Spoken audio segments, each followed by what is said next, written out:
स्वागत है आपका आपके अपने चैनल स्टडी जीके जीएस में।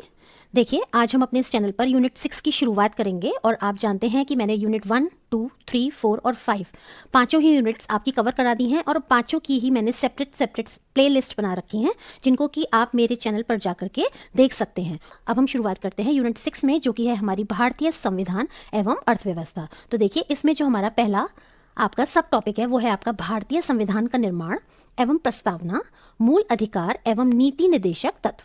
ठीक है, तो देखिए इसमें हम सबसे पहले शुरुआत करेंगे भारतीय संविधान का निर्माण से और उसके बाद प्रस्तावना, मूल अधिकार और नीति निर्देशक तत्व, इन सभी के बारे में पढ़ेंगे। तो आइए देखते हैं इस वीडियो में। वर्ष 1946 में कैबिनेट मिशन के तहत भारतीय संविधान सभा के गठन का प्रस्ताव किया गया था। ठीक है, किसका प्रस्ताव किया गया था? वर्ष 1946 में कैबिनेट मिशन के तहत भारतीय संविधान सभा के गठन का प्रस्ताव किया गया था।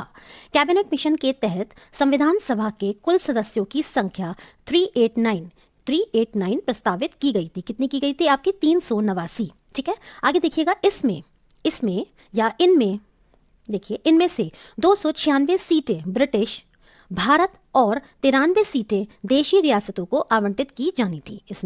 इनमें से जो आपकी 296 सीटें थी वो ब्रिटिश भारत, यानी कि क्योंकि उस समय भारत जो है हमारा आज़ाद नहीं हुआ था, इसलिए ब्रिटिश भारत, और 93 सीटें जो है वो देशी रियायतें जो थी भारत में, उनको आवंटित की जानी थी। ब्रिटिश भारत को आवंटित 296 सीटों में से 292 सीटों का चयन 11 प्रांतों, कितने प्रांतों? 11 प्रांतों तथा 4 का चयन मुख्य आयुक्तों के प्रांतों से किया जाना था। आगे देखिएगा, सामान्यतः प्रत्येक 10 लाख की जनसंख्या पर एक सीट आवंटित की गई थी। कितने लाख जनसंख्या पर? तो देखिए प्रत्येक 10 लाख जनसंख्या पर एक सीट आवंटित की गई थी। प्रांतों को आवंटित की गई सीटों का निर्धारण 3 समुदायों मुस्लिम, सिख और सामान्य के आधार पर विभाजित कर दिया गया था, है ना। यानी कि मुस्लिम, सिख और सामान्य के आधार पर जो है इन 3 समुदाय के आधार पर सीटों का आवंटन किया गया था। अब देखिएगा, संविधान सभा की पहली बैठक के बारे में जानते हैं। तो देखिए, संविधान सभा की पहली बैठक 9 दिसंबर 1996 को कहां पर हुई थी? नई दिल्ली में हुई थी। और कब हुई थी? 9 दिसंबर 1996 को। आगे देखिए, इस बैठक का मुस्लिम लीग ने बहिष्कार करते हुए, इस बैठक का किसने बहिष्कार किया था यदि ये पूछ लिया जाए तो मुस्लिम लीग ने बहिष्कार करते हुए अलग पाकिस्तान और अलग संविधान सभा की मांग की थी। ठीक है, किसने? मुस्लिम लीग ने इसका जो पहली बैठक हुई थी आपकी संविधान सभा की, उसका बहिष्कार करते हुए अलग पाकिस्तान और अलग संविधान सभा की मांग की। अतः पहली बैठक में केवल 207 सदस्य ही उपस्थित रहे जो कि कांग्रेस के सदस्य थे। आगे देखिए, देशी रियासत हैदराबाद ने संविधान सभा की बैठक में भाग नहीं लिया था। किसने नहीं लिया था? कौन सी रियासत ने? तो हैदराबाद की रियासत ने। आगे देखिएगा, सबसे वरिष्ठ सदस्य डॉक्टर सच्चिदानंद सिन्हा, कौन से? डॉक्टर सच्चिदानंद सिन्हा का संविधान सभा का, इनको जो है संविधान सभा का क्या बनाया गया था? अस्थायी अध्यक्ष चुना गया था। वेरी इंपॉर्टेंट फैक्ट है, और ये आपका सबसे पहले जो आपका पेपर हुआ था UPHESC का, उसमें ये प्रश्न आपका आ चुका है। ठीक है, तो देखिए अस्थायी अध्यक्ष की यदि बात करेंगे तो डॉक्टर सच्चिदानंद सिन्हा का नाम आएगा।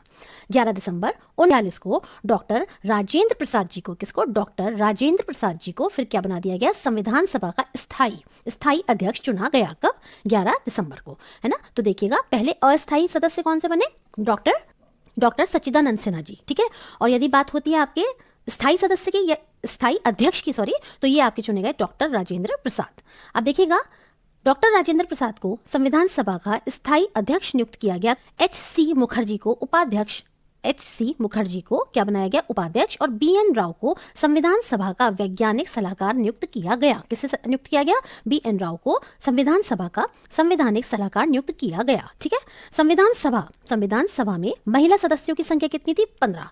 अब देखिए एक चीज याद रखिएगा, देखिए ये वाला प्रश्न आ चुका है, स्थायी अध्यक्ष अस्थायी अध्यक्ष ये वाला।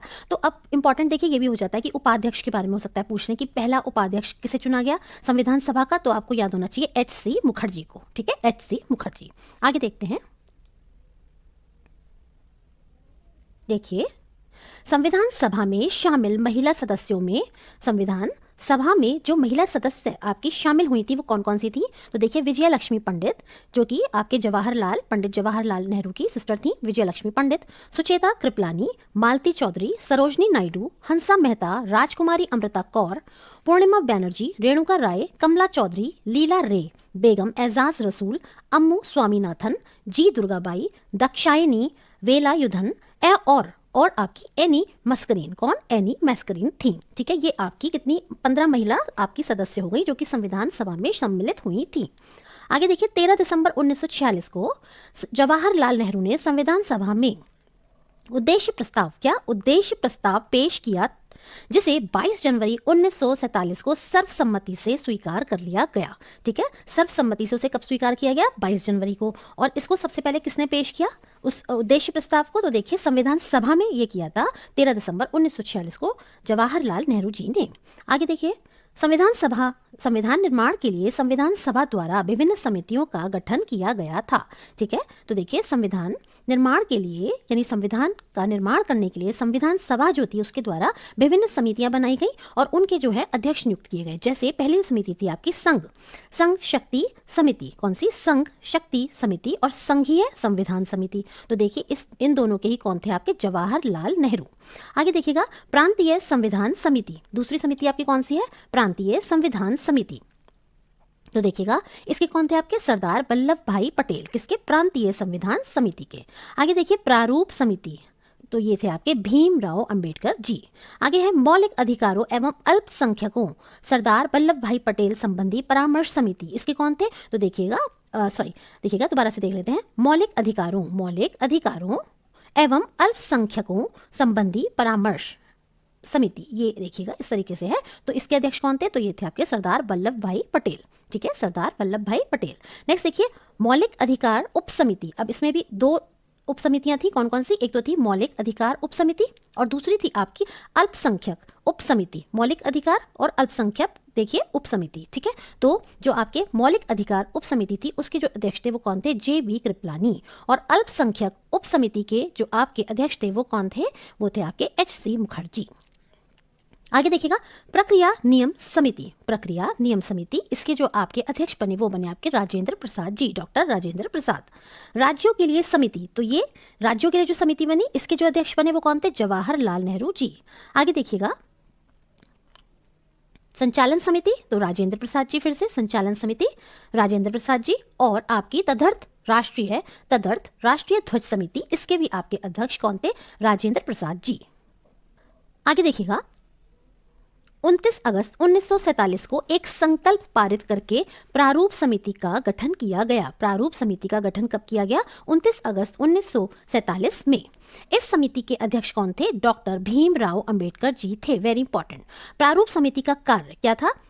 संवैधानिक सलाहकार, देखिए प्रारूप समिति का कार्य संवैधानिक सलाहकार BN राव द्वारा तैयार किए गए संविधान के प्रारूप पर विचार विमर्श करना था। यानी जो प्रारूप समिति थी उसका काम क्या था? जो आपके BN राव जी थे जो कि आपके संविधान सभा के संवैधानिक सलाहकार थे, तो उन्होंने जो भी संविधान के प्रारूप को तैयार किया था, ठीक है, तो उस पर ही विचार विमर्श करना प्रारूप समिति का कार्य था। आगे देखिएगा प्रारूप समिति ने 21 फरवरी 1948 को संविधान सभा को अपनी रिपोर्ट प्रस्तुत की। कब प्रस्तुत की इन्होंने अपनी रिपोर्ट? देखिए 21 फरवरी 1948 को। और इसके जो अध्यक्ष थे वो कौन थे? वो थे डॉक्टर भीमराव अंबेडकर जी। आगे देखिएगा प्रारूप समिति, इसके अध्यक्ष सहित कुल कितने सदस्य थे? तो देखिए इसके अध्यक्ष सहित कुल 7 सदस्य थे। कितने थे?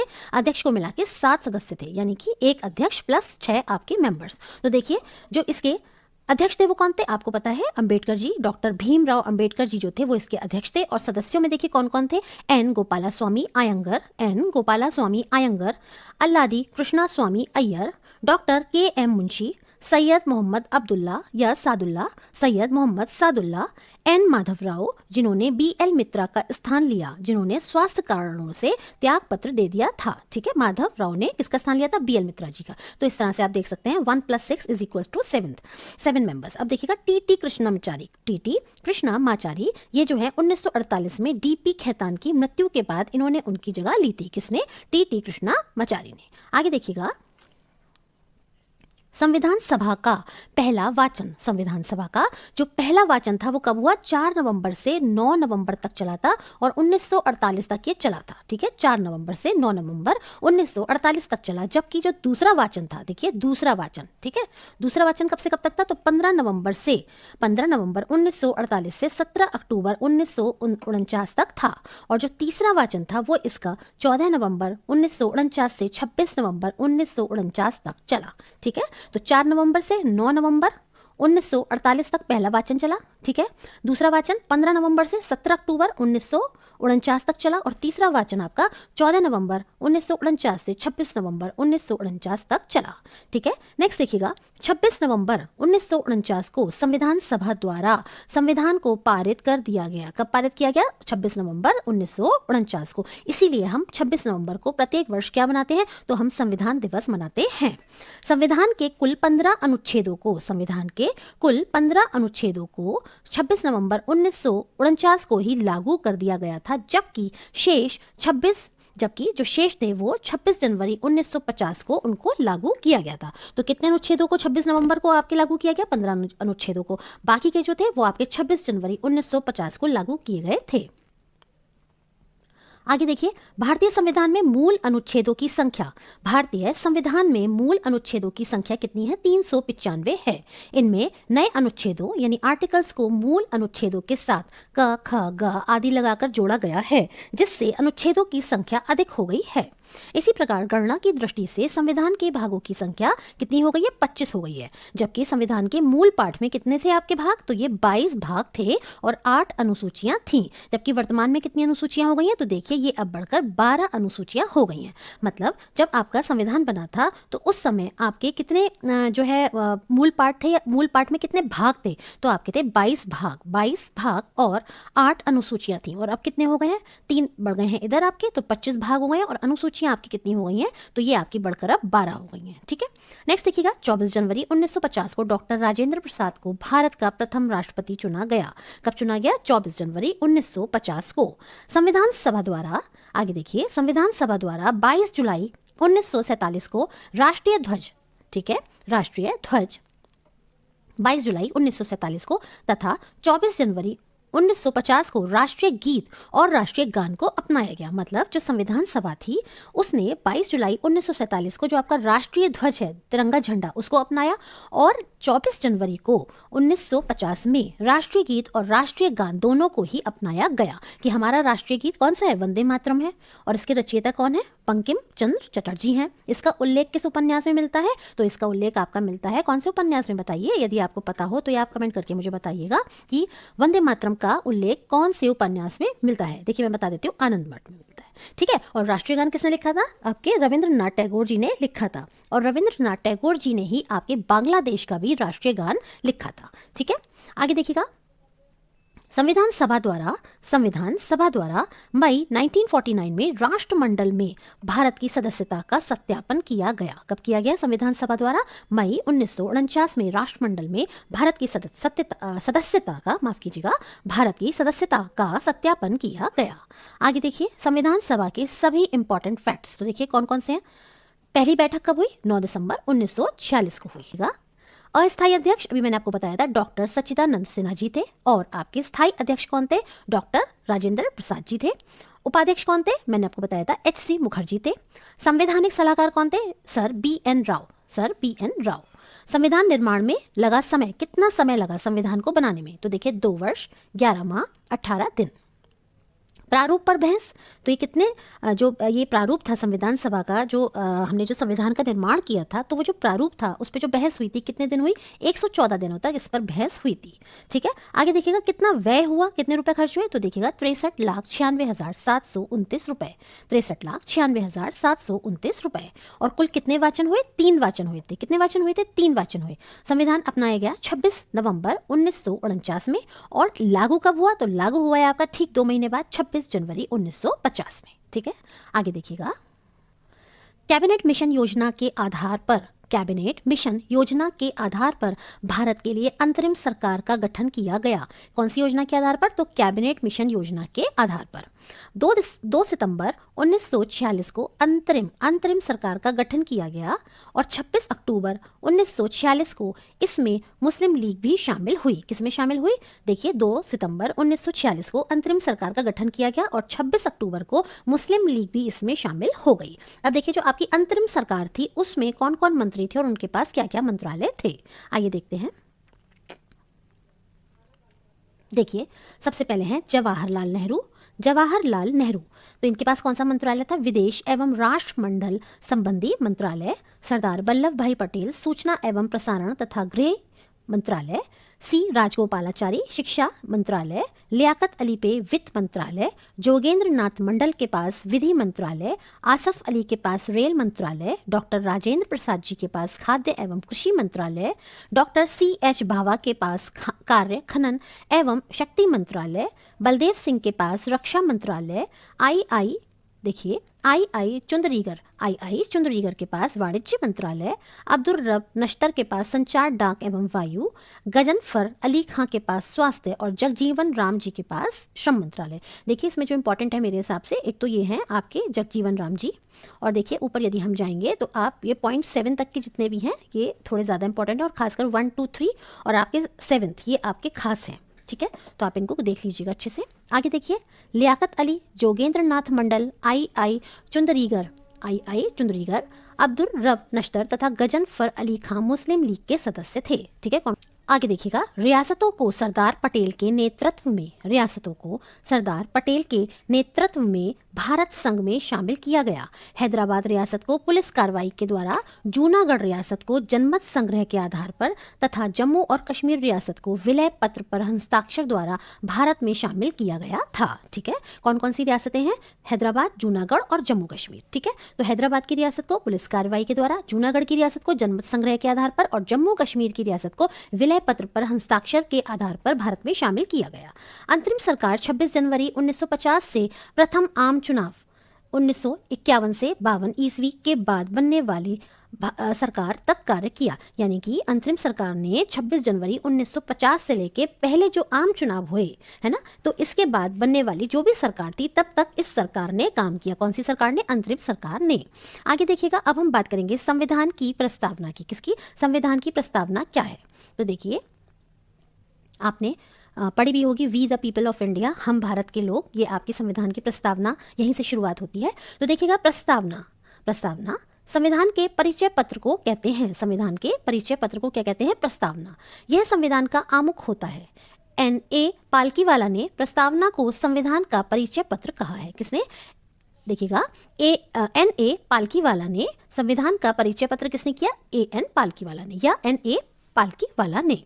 ठीक है, प्रस्तावना को कहा। आगे देखिए 13 दिसंबर 1946 को नेहरू द्वारा पेश किए गए उद्देश्य प्रस्ताव को 13 दिसंबर 1946 को नेहरू द्वारा पेश किए गए उद्देश्य प्रस्ताव को, ठीक है, उद्देश्य प्रस्ताव को संविधान की प्रस्तावना के रूप में शामिल कर लिया गया। यानी कि नेहरू जी ने जो उद्देश्य प्रस्ताव दिया था उसी को जो है भारत की प्रस्तावना के रूप में शामिल कर लिया गया, है ना।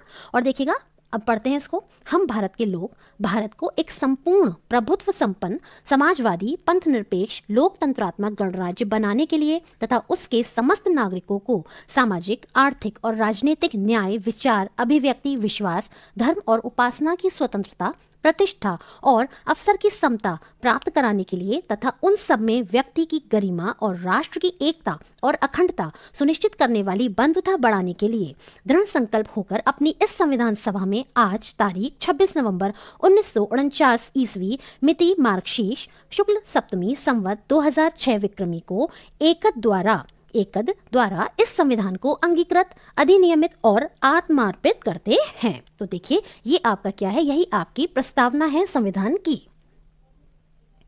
आगे देखिएगा 42वें संविधान संशोधन द्वारा, कौन सा? 42वां संविधान संशोधन जो हुआ आपका, उसके द्वारा 1976 में प्रस्तावना में 3 शब्दों को जोड़ा गया। कौन कौन से थे? स, प, अ। ठीक है, स, प, अ, सपा।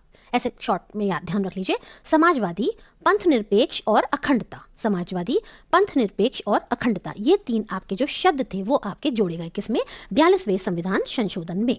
ठीक है, आगे देखिए, संविधान की प्रस्तावना अपने नागरिकों को 3 प्रकार के न्याय, कौन कौन से 3 प्रकार के न्याय, कौन कौन से न्याय, तो देखिए सामाजिक, आर्थिक और राजनीतिक। ठीक है, कितने प्रकार के न्याय की बात करती है, 3 प्रकार के, सामाजिक, आर्थिक और राजनीतिक। आगे है, प्रस्तावना में विचार, अभिव्यक्ति, विश्वास, धर्म और उपासना की स्वतंत्रता की बात की गई है। यानी कितने प्रकार की स्वतंत्रता की बात की गई है, 5 प्रकार की। और न्याय कितने प्रकार का है, 3 प्रकार का। प्रस्तावना में प्रतिष्ठा और अवसर की समता, कितने प्रकार की समताएं, 2 प्रकार की, प्रतिष्ठा और अवसर की समता। के.एम. मुंशी ने प्रस्तावना को राजनीतिक जन्मपत्री कहा। किसने, के.एम. मुंशी जी ने प्रस्तावना को राजनीतिक जन्मपत्री कहा। भारतीय संविधान की प्रस्तावना को संविधान की आत्मा कहा जाता है। किसको कहा जाता है, भारतीय संविधान की प्रस्तावना को संविधान की आत्मा कहा जाता है।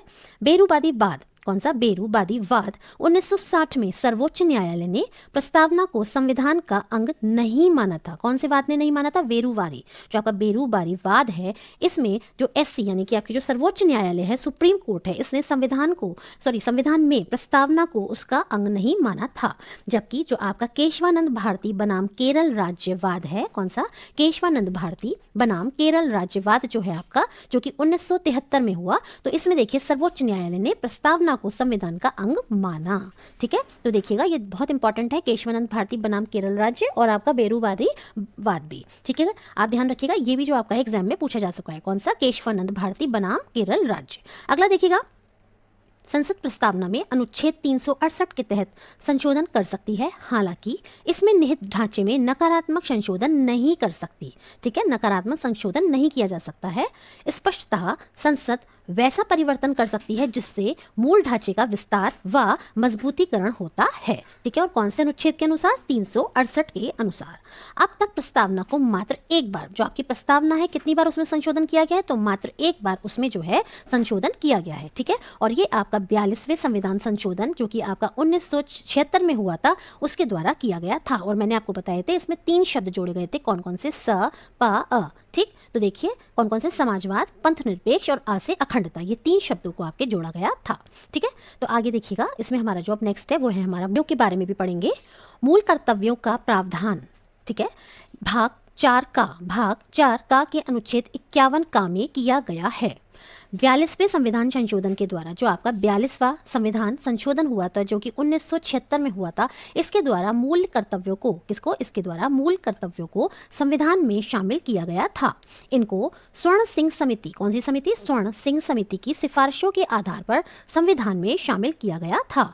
ये सोवियत संघ यानी कि यूएसएसआर, जो कि वर्तमान में आपका रशिया है, उसके संविधान से प्रेरित है। ठीक है, कौन से, आपके मूल कर्तव्य।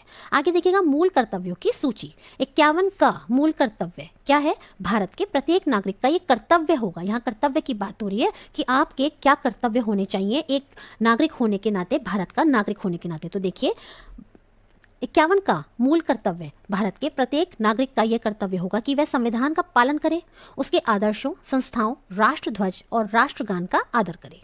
स्वतंत्रता के लिए हमारे राष्ट्रीय आंदोलन को प्रेरित करने वाले उच्च आदर्शों को हृदय में संजोए रखे और उनका पालन करे। भारत की संप्रभुता, एकता और अखंडता की रक्षा करे और उसे अक्षुण्ण रखे।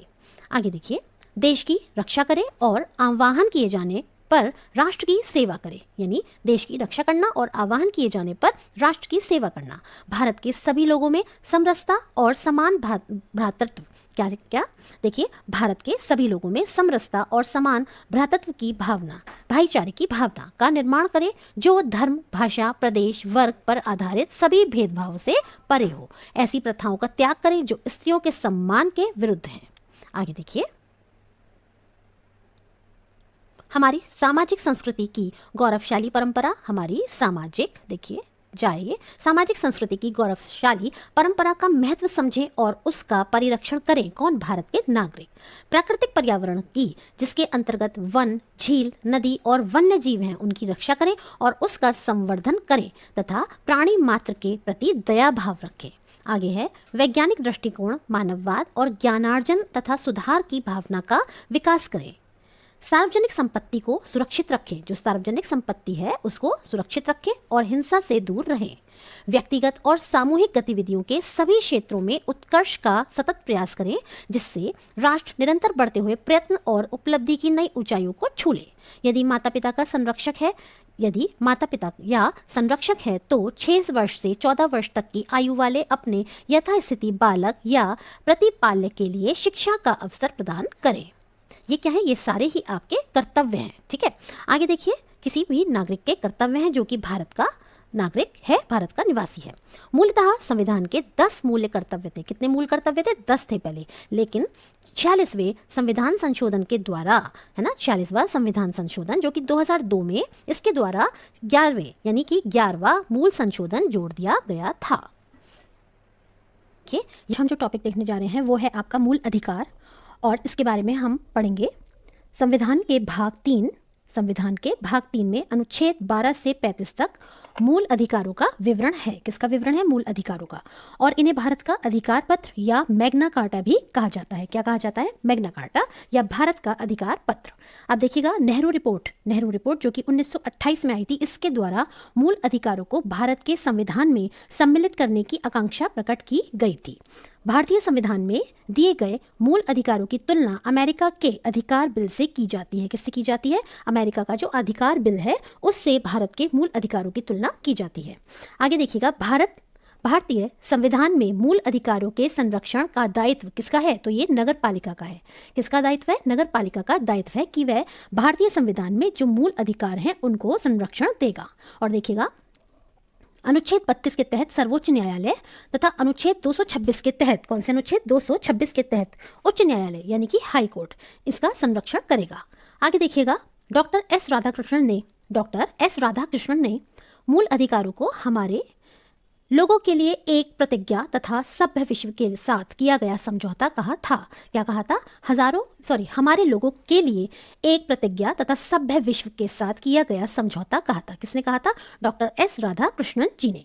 वर्तमान में संविधान के तहत नागरिकों को 6 मूल अधिकार प्रदान किए गए हैं, जिनका विवरण इस प्रकार से है। और आपको ये भी पता होना चाहिए कि पहले जो हमारे मूल अधिकार थे वो हमारे 7 थे, जिसमें से एक जो मूल अधिकार है उसको हमने हटा दिया, और वो कौन सा था? वो था आपका संपत्ति का अधिकार, जिसके बारे में हम आगे पढ़ेंगे। तो देखिएगा, जो वर्तमान में हमारे 6 मूल अधिकार हैं उनके बारे में हम पढ़ते हैं। पहला है आपका समानता का अधिकार, जिसका वर्णन अनुच्छेद 14 से 18 में है। दूसरा है स्वतंत्रता का अधिकार, इसका वर्णन अनुच्छेद 19 से 22 में है। तीसरा है शोषण के विरुद्ध अधिकार, जिसका वर्णन अनुच्छेद 23 से 24 में है। चौथा है आपका धार्मिक स्वतंत्रता का अधिकार, इसका वर्णन अनुच्छेद 25 से 28 में है। नेक्स्ट है हमारा संस्कृति और शिक्षा संबंधी अधिकार, जिसका वर्णन अनुच्छेद 29 से 30 में है। और लास्ट है हमारा संवैधानिक उपचारों का अधिकार, जिसका वर्णन हमारा अनुच्छेद 32 में है। ठीक है, तो देखिएगा, ये आपके 6 मूल अधिकार हैं। अब हम इनके बारे में डिटेल से जानेंगे। तो आइए, सबसे पहले हम जानते हैं समानता के अधिकार के बारे में, जिसका वर्णन मैंने आपको भी बताया कि 14 से 18 अनुच्छेद में दिया गया है। समानता का अधिकार, विधि के समक्ष समानता। किसके समक्ष समानता? विधि के समक्ष समानता। ये आपका अनुच्छेद नंबर 14 कहता है। भारत के राज्य क्षेत्र में किसी व्यक्ति को विधि के समक्ष समता या विधियों के समान संरक्षण से वंचित नहीं करेगा, है ना। और देखिएगा, विधि के समक्ष समता का विचार ब्रिटिश मूल का है, जबकि विधियों के समान संरक्षण को अमेरिका के संविधान से लिया गया है। देखिए, विधि के समक्ष समता ब्रिटिश से लिया गया है, और आपका जो विधियों के समान संरक्षण का जो है, ये आपका कंसेप्ट अमेरिका के संविधान से लिया गया है। आगे देखते हैं, नेक्स्ट है हमारा अनुच्छेद नंबर 15। कौन सा? अनुच्छेद नंबर 15। तो देखिएगा, अनुच्छेद 15 क्या कहता है? इसके अंतर्गत धर्म, मूल वंश, जाति, लिंग तथा या जन्म स्थान के आधार पर विभेद का निषेध, यानी कि राज्य किसी भी नागरिक के विरुद्ध केवल धर्म, मूल वंश, जाति, लिंग, जन्म स्थान अथवा इनमें से किसी के भी आधार पर भेदभाव नहीं करेगा। ठीक है, ये आपका अनुच्छेद नंबर 15 कहता है। जबकि अनुच्छेद नंबर 16 क्या बताता है? तो ये बताता है लोक नियोजन के विषय में अवसर की समानता, यानी लोक नियोजन के विषय में अवसर की समानता, यानी राज्य के अधीन किसी पद पर नियोजन अथवा नियुक्ति से संबंधित विषयों पर सभी नागरिकों को समान अवसर प्रदान किए जाएंगे। आगे देखिएगा, इसमें अपवाद भी है। अपवाद में क्या है? पिछड़ा वर्ग, अनुसूचित जाति, अनुसूचित जनजाति के लिए विशेष प्रावधान का उल्लेख अनुच्छेद 15(4) और अनुच्छेद 16(4) में किया गया है। आगे देखिएगा अनुच्छेद नंबर 17, इसमें अस्पृश्यता का अंत यानी कि छुआछूत। देखिए, अस्पृश्यता का किसी भी रूप में आचरण करना विधि के अनुसार दंडनीय अपराध घोषित किया गया है। अनुच्छेद 18 उपाधियों का अंत, सेना अथवा शिक्षा संबंधी सम्मान के अतिरिक्त कोई भी उपाधि राज्य द्वारा प्रदान नहीं की जाएगी। भारत का कोई भी नागरिक किसी विदेशी राज्य द्वारा प्रदान की गई उपाधि भारतीय राष्ट्रपति की पूर्व अनुमति से ही स्वीकार करेगा। यानी यदि कोई भी नागरिक है भारत का और उसे विदेशी राज्य द्वारा कोई भी उपाधि दी जाएगी तो वह भारतीय राष्ट्रपति की पहले उसे अनुमति लेनी होगी, उसके बाद ही वो स्वीकार करेगा। आगे देखिएगा स्वतंत्रता का अधिकार। देखिए, स्वतंत्रता का अधिकार अनुच्छेद 19 से 22 ये क्या कहता है? वाक स्वातंत्र आदि विषयक कुछ अधिकारों का संरक्षण वर्तमान में अनुच्छेद 19(1) के तहत 6 प्रकार की स्वतंत्रता का अधिकार प्राप्त है। तो देखिए, जो आपका स्वतंत्रता का अधिकार है 19, 20, 21, 22 अनुच्छेदों में, उसमें ये 19 अनुच्छेद जो है उसमें ये 6 प्रकार की स्वतंत्रता की बात करते हैं। देखिए, अनुच्छेद 19(1) के का में कौन सा है? वाक और अभिव्यक्ति की स्वतंत्रता। दूसरा है अनुच्छेद 19(1) के ख में शांतिपूर्ण बिना हथियारों के सम्मेलन की स्वतंत्रता। तीसरा है अनुच्छेद 19(1) के ग में संघ या समिति बनाने की स्वतंत्रता। 19(1) के घ में क्या है? भारत के राज्य क्षेत्र में बिना बाधा के घूमने की स्वतंत्रता। उसके बाद है आपका अनुच्छेद नंबर 19(1) के ण में भारत के राज्य क्षेत्र में या क्षेत्र के किसी भी भाग में निवास करने बस जाने की स्वतंत्रता, ये आपका अड़ा है। नेक्स्ट है 19(1) का छ, जीविका चलाने हेतु कोई भी व्यवसाय, उपजीविका, व्यापार या रोजगार करने की स्वतंत्रता। ठीक है, तो ये आपके क्या है? ये आपके अनुच्छेद नंबर 19 से संबंधित हैं। आगे देखिएगा, मूल संविधान में सभी नागरिकों को अनुच्छेद 19 के तहत 7 प्रकार की स्वतंत्रता प्रदान की गई थी। कितने प्रकार की प्रदान की गई थी? देखिए, 7 प्रकार की स्वतंत्रता पहले जो संविधान बना था उसमें। लेकिन 44वें यानी 44वें संविधान संशोधन अधिनियम 1978 के द्वारा संपत्ति के अधिकार है ना, इसको अनुच्छेद 19(1) चा से एवं अनुच्छेद 31 को मूल अधिकार की श्रेणी से हटाकर अनुच्छेद 300 क के तहत कानूनी अधिकार के रूप में शामिल किया गया है। मतलब जो आपका संपत्ति का अधिकार था उसको इन्होंने 44वां जो संविधान संशोधन था है ना, जो कि आपका 1978 में आया था, उसके आधार पर इन्होंने क्या करा है कि जो संपत्ति का अधिकार है वह अनुच्छेद 300 का के तहत कानूनी अधिकार के रूप में शामिल किया है, ना कि मूल अधिकार के रूप में। ठीक है, आगे देखिएगा,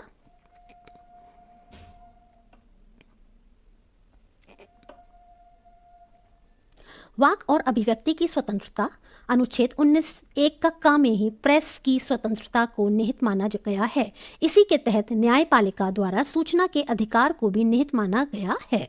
अनुच्छेद 20 ये क्या कहता है? अपराधों के लिए दोष सिद्ध के संबंध में संरक्षण, यानी कि इसके अंतर्गत 3 प्रकार की स्वतंत्रता का वर्णन है। इसके अंतर्गत कितने प्रकार की स्वतंत्रता का वर्णन है? 3 प्रकार की। पहली है, किसी व्यक्ति को अपराध के लिए दोषी तभी माना जाएगा जब वह किसी प्रवृत्त विधि यानी उस समय लागू का अतिक्रमण करेगा। ठीक है, यानी कि तभी वो दोषी माना जाएगा जब वह किसी प्रवृत्त विधि यानी कि उस समय लागू हो जो उसका अतिक्रमण करेगा। दूसरा, किसी व्यक्ति को एक ही अपराध के लिए एक बार से अधिक दंड नहीं दिया जाएगा। किसी व्यक्ति को स्वयं के विरुद्ध गवाही देने के लिए बाध्य नहीं किया जाएगा। ठीक है, तो ये आपके अनुच्छेद 20 में आते हैं। आगे देखते हैं, देखिएगा अनुच्छेद नंबर 21। अनुच्छेद 21 क्या कहता है? तो प्राण एवं दैहिक स्वतंत्रता का संरक्षण। प्राण एवं दैहिक स्वतंत्रता का संरक्षण, किसी व्यक्ति को विधि द्वारा स्थापित प्रक्रिया के अतिरिक्त उसके प्राण या दैहिक स्वतंत्रता के अधिकार से वंचित नहीं किया जा सकता है। सर्वोच्च न्यायालय द्वारा अनुच्छेद 21 के तहत निहित निम्नलिखित अधिकारों की घोषणा की गई है। पहला है गरिमापूर्ण जीवन जीने का अधिकार, स्वच्छ पर्यावरण, जीवन रक्षा का अधिकार, निजता का अधिकार, ये काफी बार पूछ लिया जाता है, निजता का अधिकार। उसके बाद है आपका स्वास्थ्य का अधिकार, निशुल्क कानूनी सहायता का अधिकार, त्वरित सुनवाई का अधिकार, सूचना का अधिकार और सार्वजनिक फांसी के विरुद्ध अधिकार। ठीक है, तो ये आपका अनुच्छेद किसमें आता है? 21 में आता है। आगे देखिएगा अनुच्छेद 21 का, ये बाद में जोड़ा गया था। देखिए ये क्या है आपका अनुच्छेद 21 का, वेरी इंपॉर्टेंट, ये है आपका शिक्षा का अधिकार। राज्य द्वारा 6 से 14 वर्ष तक की आयु के सभी बच्चों को निःशुल्क एवं अनिवार्य शिक्षा उपलब्ध कराई जाएगी। ठीक है, नेक्स्ट देखिएगा 46वें संविधान संशोधन अधिनियम 2002 के अनुच्छेद 21 का के तहत 6 से 14 वर्ष तक के आयु के सभी बच्चों के लिए निशुल्क और अनिवार्य शिक्षा को मूल अधिकार का दर्जा प्रदान किया गया है। आगे देखिएगा, इसी के तहत, इसी के लिए ही आप देखते हैं जो प्राइमरी एजुकेशन है, जो आपके विद्यालय चलते हैं, प्राथमिक विद्यालय एवं जूनियर विद्यालय, जो कि आपके बेसिक एजुकेशन के अंतर्गत आते हैं, इसी वजह से वो स्थापित किए गए हैं, जिससे कि प्रत्येक बच्चे को, भारत में रहने वाले हर बच्चे को निशुल्क और अनिवार्य शिक्षा मिले, वो कोई भी बच्चा जिसकी आयु 6 से 14 वर्ष तक की है। आगे देखते हैं अनुच्छेद नंबर 22। कुछ दशाओं में गिरफ्तारी और निरोध के संरक्षण या से संरक्षण। देखिए, किसी गिरफ्तार व्यक्ति को यह अधिकार प्राप्त है कि उसे गिरफ्तारी के कारणों से अवगत कराया जाएगा। मतलब यदि उसे गिरफ्तार किया जा रहा है तो पहले उसे बताया जाएगा कि आपको गिरफ्तारी या गिरफ्तार क्यों किया जा रहा है। उसे 24 घंटे के अंदर यात्रा के समय को छोड़कर निकटतम दंडाधिकारी मजिस्ट्रेट के समक्ष पेश किया जाएगा। यानी 14 आवर्स के अंदर उसको मजिस्ट्रेट के सामने पेश किया जाएगा। निवारक निरोध, ये क्या है आपका? अनुच्छेद 22 के खंड 3, 4, 5, 6 में निवारक निरोध के प्रावधानों का उल्लेख किया गया है, जिसके अंतर्गत किसी व्यक्ति को अपराध करने से रोकने के लिए उसे अपराध करने से पूर्व ही गिरफ्तार किया जा सकता है। मतलब यदि आपको किसी पे शक है कि ये व्यक्ति कोई अपराध कर सकता है, या तो आप उसको पहले ही, यानी पुलिस उस व्यक्ति को पहले ही गिरफ्तार कर सकती है शक के आधार पर कि ये व्यक्ति जो है ये अपराध कर सकता है। गिरफ्तार व्यक्ति को 3 माह की अभिरक्षा में निरुद्ध किया जा सकता है। ठीक है, कितने माह की अभिरक्षा? 3 माह तक की अभिरक्षा में निरुद्ध किया जा सकता है। यदि इससे अधिक समय के लिए गिरफ्तार व्यक्ति को निरुद्ध करना है तो सलाहकार बोर्ड का प्रतिवेदन प्राप्त करना होगा। आगे देखिए, गिरफ्तार या निरुद्ध व्यक्ति को निरोध आदेश के विरुद्ध प्रतिवेदन करने का अधिकार है।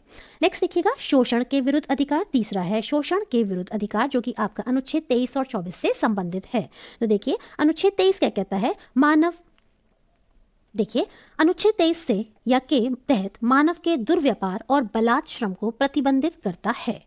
ठीक है, कौन सा? अनुच्छेद 23। अनुच्छेद 24 कारखानों, खान या जोखिम वाले कार्यों में 14 वर्ष से कम आयु के बच्चों के नियोजन का प्रतिषेध किया गया है। ठीक है, आगे देखिएगा, धार्मिक स्वतंत्रता का अधिकार, जो कि आपका 25, 26, 27 एवं 28 से संबंधित है। तो देखिएगा, अनुच्छेद 25 क्या कहता है? अंतःकरण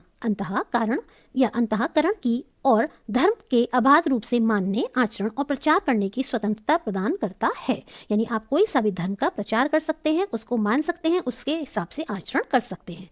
नेक्स्ट देखिएगा, अनुच्छेद 26 के तहत धार्मिक कार्यों के प्रबंध की स्वतंत्रता प्रदान की गई है। यानी कि धार्मिक कार्यों के प्रबंध की स्वतंत्रता कौन सा अनुच्छेद देता है? 26। अनुच्छेद 27 के तहत किसी विशिष्ट धर्म की अभिवृत्ति के लिए करों के संदाय के बारे में स्वतंत्रता प्राप्त है। नेक्स्ट देखिएगा, अनुच्छेद 28 के तहत कुछ शिक्षण संस्थानों में धार्मिक शिक्षा या धार्मिक उपासना में उपस्थित होने के बारे में स्वतंत्रता प्रदान की गई है। कृपाण धारण करना और उसे लेकर चलना सिख धर्म को मानने का अंग समझा जाएगा। ठीक है, आप जानते हैं जो सिख लोग होते हैं वो 5 चीज़ों को धारण करते हैं। ठीक है, कौन कौन सी हैं वो? तो वो है आपकी कृपाण, केश, कंघा, कड़ा और कच्छा। ठीक है, आगे देखिएगा, संस्कृति और शिक्षा संबंधी अधिकार। कौन कौन से? संस्कृति और शिक्षा संबंधी अधिकार, जो कि आपके अनुच्छेद 29 और 30 से संबंधित हैं। अनुच्छेद 29 में अल्पसंख्यक वर्गों के हितों का संरक्षण, सुरक्षा संबंधी अधिकार उल्लिखित हैं। ठीक है, किसके बारे में? अल्पसंख्यक वर्गों के बारे में। अनुच्छेद 30 के तहत शिक्षा संस्थानों की स्थापना और प्रशासन करने का अल्पसंख्यक वर्गों को अधिकार प्रदान किया गया है। यानी वो अपने शिक्षा संस्थानों की स्थापना कर सकते हैं। कौन? अल्पसंख्यक वर्ग। अनुच्छेद 30 में अल्पसंख्यक वर्ग को परिभाषित नहीं किया गया है तथा इसमें भाषाई और धार्मिक अल्पसंख्यक वर्ग को मान्यता प्रदान की गई है। यानी भाषाई आधार पर और धार्मिक आधार पर अल्पसंख्यक वर्ग को मान्यता दी गई है। नेक्स्ट देखते हैं, जो हमारा लास्ट है आपका मूल अधिकार, वो कौन सा है? वो है आपका संवैधानिक उपचारों का अधिकार। और ये बहुत इंपॉर्टेंट है, ये आपका अनुच्छेद 32 से संबंधित है। कौन सा? संवैधानिक उपचारों का अधिकार। मूल अधिकारों को प्रवर्तित कराने हेतु संविधान के अनुच्छेद 32 के तहत सर्वोच्च न्यायालय को 5 तरह के रिट, निर्देश या आदेश जारी करने की शक्ति प्रदान की गई है। पहला है बंदी प्रत्यक्षीकरण। ठीक है, नेक्स्ट है आपका परमादेश, नेक्स्ट है प्रतिषेध, फिर है आपका उत्प्रेक्षण, फिर है अधिकार प्रत्याह। ठीक है, अब इन सब के बारे में हम पढ़ेंगे। पहला क्या है आपका? देखिए, बंदी प्रत्यक्षीकरण या फिर हैबियस कॉर्पस। ये क्या है आपका? न्यायालय द्वारा कोर्ट के द्वारा यह आदेश बंदी व्यक्ति की प्रार्थना पर उसे बंदी बनाने वाले अधिकारी को जारी किया जाता है कि वह बंदी बनाए गए व्यक्ति को संबंधित न्यायालय में 24 घंटे के भीतर यात्रा के समय को छोड़कर उपस्थित करे, ठीक है, जिससे उसको बंदी बनाए जाने के कारणों की वैधता पर विचार किया जा सके।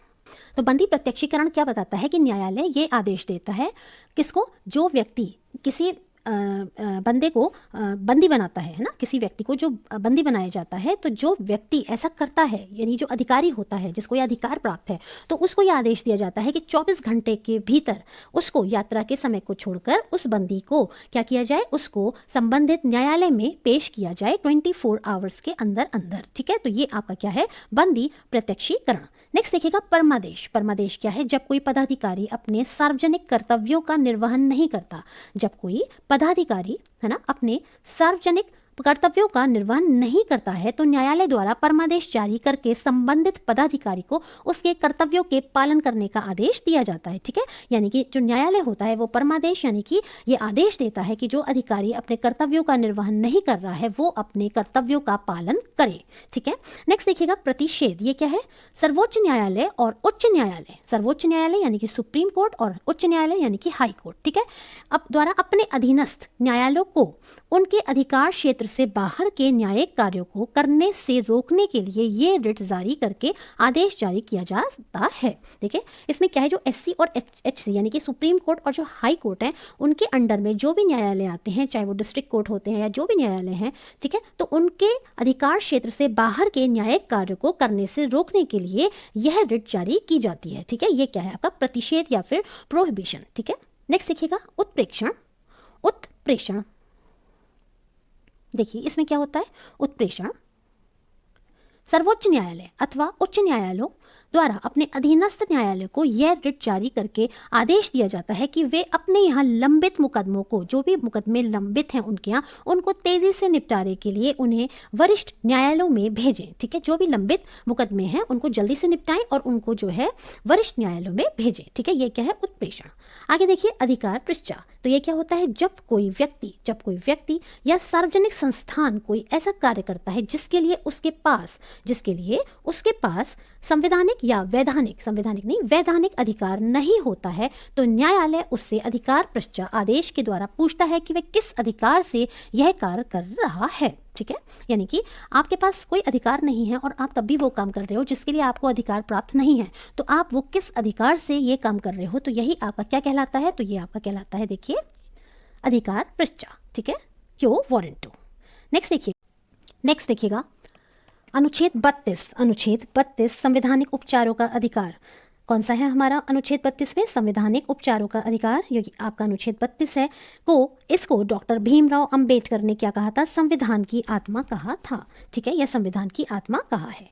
आगे देखिएगा राष्ट्रीय आपातकाल अनुच्छेद 352 में, राष्ट्रीय आपातकाल जो कि आपका अनुच्छेद 352 से संबंधित है, इसे आप ध्यान रखिएगा, बहुत इंपॉर्टेंट है। इसमें मूल अधिकार अनुच्छेद 20 और 21 को छोड़कर क्या हो सकता है, आपके जितने भी मूल अधिकार हैं वो सारे ही आपके निलंबित हो सकते हैं। कब हो सकते हैं, यानी सस्पेंड हो सकते हैं सारे मूल अधिकार, कब, जबकि राष्ट्रीय आपातकाल होगा। किंतु दो जो आपके अनुच्छेद हैं यानी कि अनुच्छेद 20 और 21 से संबंधित जो आपके मूल अधिकार हैं वो आपके निलंबित नहीं हो सकते हैं। देखिए भारत में कुछ मूल अधिकार नागरिकों और विदेशियों दोनों को समान रूप से उपलब्ध हैं, यानी जो भारत का नागरिक है और जो विदेशी है उन दोनों को ही एक समान रूप से ये अधिकार या आपके जो मौलिक अधिकार हैं वो दिए गए हैं। कौन कौन से हैं, देखिए ये आपके हैं विधि के समक्ष समता अनुच्छेद 14, अपराधों के लिए दोष सिद्ध के संबंध में संरक्षण अनुच्छेद 20, प्राण और दैहिक स्वतंत्रता का संरक्षण अनुच्छेद 21, शिक्षा का अधिकार अनुच्छेद 21 का, शोषण के विरुद्ध अधिकार अनुच्छेद 23 और 24, धर्म की स्वतंत्रता का अधिकार अनुच्छेद 25, 26, 27 और 28।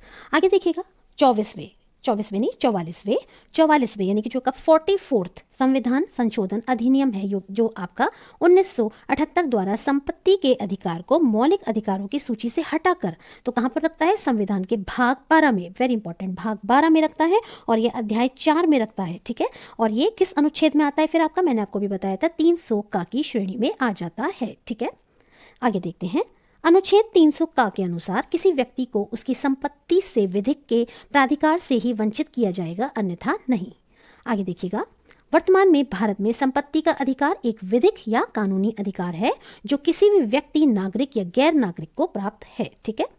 केशवानंद भारतीवाद जो कि 1973 में आया था, इसमें सर्वोच्च न्यायालय ने निर्णय दिया था कि संविधान के मूल ढांचे को छोड़कर संसद मूल अधिकारों में भी संशोधन कर सकती है। यानी कि जो संविधान के मूल ढांचा है उसमें कोई भी किसी भी प्रकार की छेड़छाड़ नहीं की जाएगी, किंतु संसद जो है मूल अधिकारों में संशोधन कर सकती है।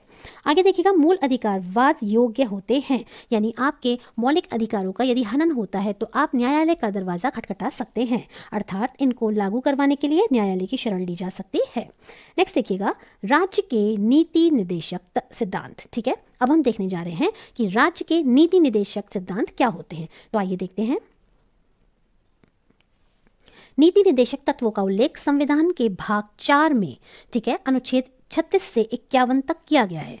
कौन से अनुच्छेद से? 36 से 51 तक। और भाग नंबर 4 में राज्य के नीति निर्देशक सिद्धांतों का उल्लेख किया गया है। इन्हें आयरलैंड के संविधान से लिया गया है। इन्हें लागू करना राज्य की इच्छा पर निर्भर करता है। मीन्स ये राज्य की इच्छा है कि वह राज्य के नीति निर्देशक सिद्धांतों को लागू करे या ना करे। इन्हें न्यायालय द्वारा लागू नहीं किया जा सकता, जैसा कि आपके मौलिक अधिकारों में या मूल अधिकारों में होता है कि यदि आपके मौलिक अधिकारों का हनन होता है तो आप न्यायालय का दरवाजा खटखटा सकते हैं, इसीलिए वो आपके वाद योग्य होते हैं। जबकि राज्य के नीति निर्देशक तत्व या सिद्धांत ये राज्य की इच्छा पर निर्भर करते हैं, ठीक है, कि वो इनको लागू करेगा या नहीं करेगा। यदि लागू नहीं करता है तो आप न्यायालय की शरण में नहीं जा सकते, अर्थात इन्हें वैधानिक शक्ति प्राप्त नहीं है। राज्य के नीति निर्देशक सिद्धांतों को भारतीय संविधान में शामिल किए जाने का उद्देश्य क्या था? तो सामाजिक और आर्थिक प्रजातंत्र को स्थापित करना। सामाजिक और आर्थिक प्रजातंत्र को स्थापित करना। आगे देखिएगा, अनुच्छेद 38 के तहत व्यवस्था है कि राज्य लोक कल्याण की अभिवृद्धि के लिए, किसके लिए? राज्य लोक कल्याण की अभिवृद्धि के लिए सामाजिक व्यवस्था बनाएगा।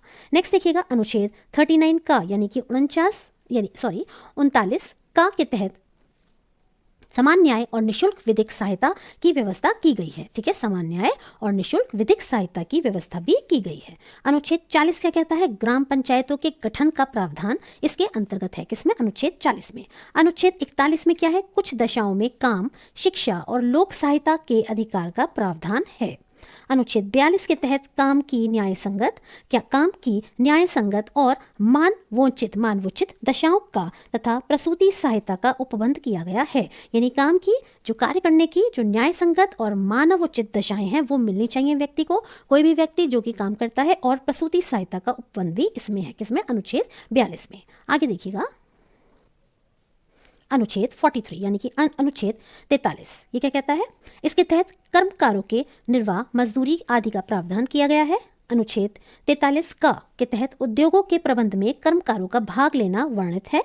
अनुच्छेद 44 इसके तहत नागरिकों के लिए एक समान आचार संहिता का प्रावधान है।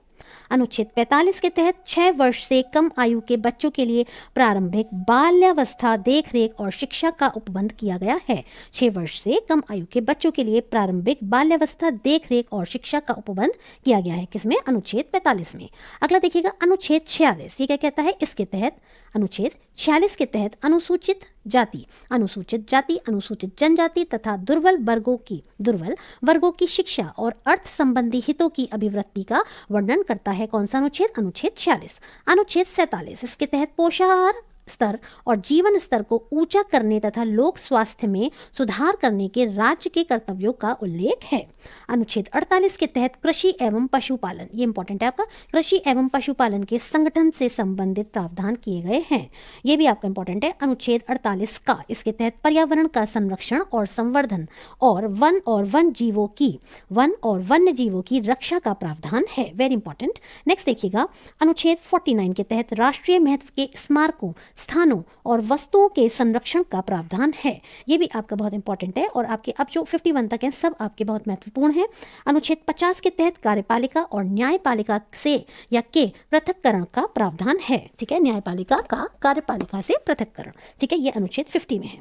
अनुच्छेद 51 के अंतर्गत अंतर्राष्ट्रीय शांति और सुरक्षा की अभिवृद्धि, राष्ट्रीय या अंतर्राष्ट्रीय शांति और सुरक्षा की अभिवृद्धि संबंधी प्रावधान किए गए हैं। बात और मैं बताना चाहती हूँ यहाँ पर कि यदि आपको मेरी वीडियोस में यूनिट 1 से लेकर के 5 तक का या 6 जो वर्तमान में चल रहा है उससे रिलेटेड भी यदि आपको कोई वीडियो देखना है तो आप मेरे चैनल की प्लेलिस्ट पर जा करके क्लिक कर सकते हैं और उस प्लेलिस्ट में आपको यूनिट 1, 2, 3, 4, 5, 6 सभी की सेपरेट लिस्ट मिल जाएंगी। साथ में जो प्रैक्टिस सेट्स मैं करा रही हूँ उसकी लिस्ट भी अलग से मिल जाएगी और जितने भी मैं आपके वेरी वेरी इंपॉर्टेंट MCQs करा रही हूँ उसकी भी लिस्ट है और साथ ही जो आपके करंट अफेयर्स के क्वेश्चन हैं उनकी भी अलग से प्लेलिस्ट है। तो आप जाकर चेक कीजिएगा और यदि आप इच्छुक हों तो आप जाकर के उनको देखिएगा। तो देखिए इसी के साथ यहाँ पर मैं वीडियो समाप्त कर रही हूँ और अब इसके बाद हम अपना नेक्स्ट जो टॉपिक है वो लेकर के आएंगे जो कि आपका संबंधित होगा भाग 2 से, यानी कि यूनिट 6 का जो आपका पार्ट 2 है ये आपका उससे संबंधित होगा। देखिए यदि आपको मेरी वीडियोस पसंद आ रही हो तो आप चैनल को लाइक और सब्सक्राइब कीजिएगा और अपने सुझावों को कमेंट के माध्यम से बताइएगा। धन्यवाद।